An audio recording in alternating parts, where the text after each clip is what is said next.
Jonah left the presence of the Lord. Now let us look at Jonah's character. Jonah left the presence of the Lord because Jonah was a very selfish person at that point in time in his life. Because God had asked Jonah to arise and go to Nineveh, that great city, and cry out because their wickedness came up before him. God cared about the people of Nineveh. Even though they were wicked, God sent Jonah to warn them. Because he said, if my people that are called by my name will turn from their wicked ways, I will heal the land.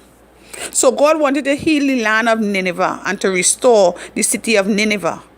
So he chose Jonah. But because Jonah was an independent person, Jonah accustomed to me, myself, and I kind of thinking person, Jonah didn't care about others. Jonah wasn't concerned about others. As far as I am concerned, they can stay in the wickedness and die. That has nothing to do with me. I am not going there and put myself in that situation to go and cry out to warn them people. I am going to go to Tarshish. So Jonah was a very selfish person. And as a man or a woman of God who wants to walk in the anointing of God or who wants to live in the presence of God, selfishness has no place in you. That is not a fruit of the Spirit of God. Because Christ gave himself to redeem men back to him. There is no selfishness in Christ. He was always a giver. Jonah was self-centered. He was narrow-minded. He didn't see the bigger picture. He couldn't think outside the box. He could only think about himself. You see me, I just concerned about myself. I not going out there. What would it have taken Jonah to go and cry out to Nineveh? What would it have taken from him? But rather than go through the easy way, which is to just obey the Lord and live in the presence of God and receive the blessing, he rather go all the way around, go through America, go through Africa, come back around, just to end up back right in Nineveh. Because God will not be mocked, and his purpose will come to pass. So Jonah, in an attempt to get away from the call and purpose of God, he took another ship to take him to Tarshish. But the Lord sent a great wind into the sea, and there was a mighty tempest in the sea, so that the ship was like to be broken. So because of his disobedience, he tried to use the ocean to take another route to go. And the very place that he tried to go, or the route he taken to go, God sent a storm immediately upon the ocean. And the winds increased, a great wind increased. And the ship was almost broken. Now in that ship wasn't only Jonah. In that ship there were other men and women who was also on their way to Tarshish, who had nothing to do with Jonah. That's why sometimes you have to be careful who coming into your life. Because there are some Jonahs that will come into your life who running away from God, who running away from the plan of God for their life, who running away from purpose and destiny. And in the attempt to run away from God, they will put your life in danger. Because your assistance to them, God is going to cause a storm to come, and immediately you get caught up in the storm because you're assisting them. And you don't have no clue why you're going through this storm, because you know you did nothing wrong. And with your kind, loving self, you just want to help a brother or a sister. But the brother or your sister that you're helping is a person that is running away from the presence of God and the purpose of God for their life. And disobedience brings storm, the storm of God in your life. God will send a storm to get you back on track. And whoever is helping you to stay out of the presence of God will also be caught up in the storm. So sometimes we need to examine and watch who come in our house last. I heard a preacher say that once. When there's a storm in your home, and if there was peace before, examine who last come in the house. Because the person who come in the house is the one who start the confusion in your home. Examine that person. Be careful who you're allowing access to your home, who are you allowing access to your life. They bring storms sometimes. And God can't bless you. Your blessing dry up because the person come in your life. Because the person running away. And as long as that person around you, God can't bless you. Because that person running away from something that God mandated them to do. And therefore now you become a part of the trial. And if you ever notice that from sometime, as soon as the person leave, the blessings of God start to flow again like never before. But as we say, that's another story, so we're not going there. I just touch on it slightly because I know somewhere along the line in this message, somebody could identify. So Jonah left, he's on the boat, and a storm start. And the thing about it is that he going down in the creases because he know he have a purpose to fulfill in God. He know that even though there's a storm, that really God not going to kill him because he know that the storm will pass because he have a destiny to fulfill. And he going down in the creases, in the hiding places in the ship to sleep. While everybody else crying out to their God and praying for mercy, he's sleeping. And the story went on to say that they found him in the bottom of the ship sleeping and tell him to get up and pray to his God that they might be saved. And he told them that the storm come because of him. At least he had the common sense to know that the reason the storm come is because of me. There are some people who will come around and they know that they bring a storm in their life and they will not even admit that the reason for the storm is them. They will tend to make it feel that the reason for the storm is you. You is the one. You bring a storm in my life. You is the one who caused me to be like this. They throw blame.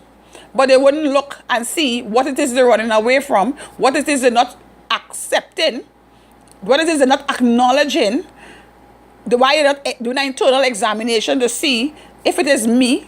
But Jonah was a man of responsibility and accountability because he said, it is because of me. So throw me over the boat. But the people and them, because they were kind-hearted, they wasn't selfish. They didn't want to throw Jonah over the boat because they felt responsible for his death by throwing him over the boat. But eventually, because the storm continued to rage and get worse, they had no choice because it was either he or them. So they had to make a choice. It's rather one man be dead than the whole ship of people sink anyway. So they throw him over the boat. And you know the story of Jonah's life. Of course, God sent a whale to swallow him. So Jonah lived in the whale on the belly for 3 days. Now let us look at that journey of Jonah in the belly of the whale. Picture yourself being in the belly of a whale. A place that is mucky. A place that is dark. A place where no light is shining. A place that is smelly. Now, we're talking about a physical place because in the belly of a shark or a whale, there is enzymes. You might meet old tin and old cup because these animals eat all kind of things in the ocean. And it's dark. It has no light in that place. It's a dark place to be. That is when you're in a storm. It's a dark place to be. You can't see no way out. Jonah not sure if he will come out of that belly of that whale. He's not sure if he will survive. But let me tell you something. He's in a dark place. He can't see the end from the beginning because he's in a dark place. And not only a dark place, but it's a smelly place. It's a stinking place. It's smelly. It's stinking. And he don't know what to do. But I guess Jonah was praying. And that is because it's when you're in a dark place, you need to cry out to God. You need to cry out to God for mercy because Jonah was in a dark place. And that is what the enemy want to do. He come in your life to bring disobedience because he want to put you in a dark place. He want to have you in a mucky place. He want to have you in a hopeless place. He want to have you in a place where nobody want to help you. They will throw you overboard because they realize that it's a burden and you ain't making no sense. They will realize that you're bringing weight and confusion and they will throw you overboard because you run out of the presence of God. What you running from? Who is this message for this morning? What it is God tell you? What is the promises of God? What has the enemy done to make you leave your secure place in God? To let you go out there looking for something that God didn't send you out there to find? Why has the enemy chased you from the presence of God? Because it was looking dry? God took the people, the Israelites into the desert and they lived there for 40 years. If your God carry you in a desert, he know how to provide for you. God is your provider. He's your Jehovah Jireh. It doesn't matter where he plant you, you will grow. My God is my redeemer. You could be in a desert place and you will grow. You're going to grow and expand in your desert place. God bring water out of a rock in the desert to feed his people. God send food from heaven to feed his people. It doesn't matter how dry it look. It doesn't matter how hard it look. It doesn't matter what the world economic system say about the situation. It doesn't matter what your friends tell you. It doesn't matter what your family say. It is what God say that is important in your life. That desert place, God wants to bless you in it. You may feel it's a desert place. Yes, it's a little bit dry.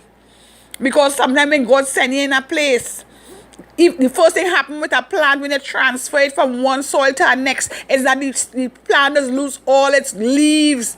It is get dry and look like a stick. It is look like if it ain't growing. It looking like if the plant dead because you do a transfer. Your intention was right. You transfer the plant because you wanted to put it in a bigger pot so it could flourish better. But when you change the pot and you put it in a bigger pot, instead of the plant flourish, the plant drop all the leaves and it's looking like a stick. And people tell you what you do with a stick in that bucket or a stick in that pan, why you throw it away? But something in your spirit tell you just keep on watering it. Something in your spirit still telling you keep on watering the word. Because you see, it might look like a stick on the outside. But if you go deep into the root of the thing, there's potential inside the root. The root ain't dead. And as long as the root ain't dead, life can come again. Because Jesus Christ is the resurrection of every dead thing. So as long as the root ain't dead, you're still in dead. So therefore, you could shoot out new leaves. And if you keep on watering that plant, which is the watering of the word, if you keep on using the word in your desert place, if you continue to hold on to the word, if you continue to water the seed that God gave you in your desert place, I guarantee you, your leaves will spring out again. And you will flourish like a tree by the rivers of water. And you will be stronger because you have more space now to move. But sometimes you have to wait in the desert in order to be blessed. You can't come out of your position. You don't move out of your position because in that position is where God going and send the manna from heaven. But if you move out of your position, when he send the manna, you ain't there. Where are you? When the manna coming down from heaven to feed you, where are you? You're out of alignment. You're not in the right place. Because you was too hurried to leave the presence of God. Because you say to yourself, God can't do it so. You don't know how God could do it. You can't box God in. No man know the mind of God.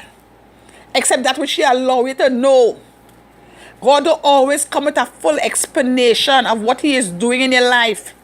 And I can testify to this. Because I am telling you, even as a woman of God, even as a child of God, we are subjected still to the thoughts of the enemy.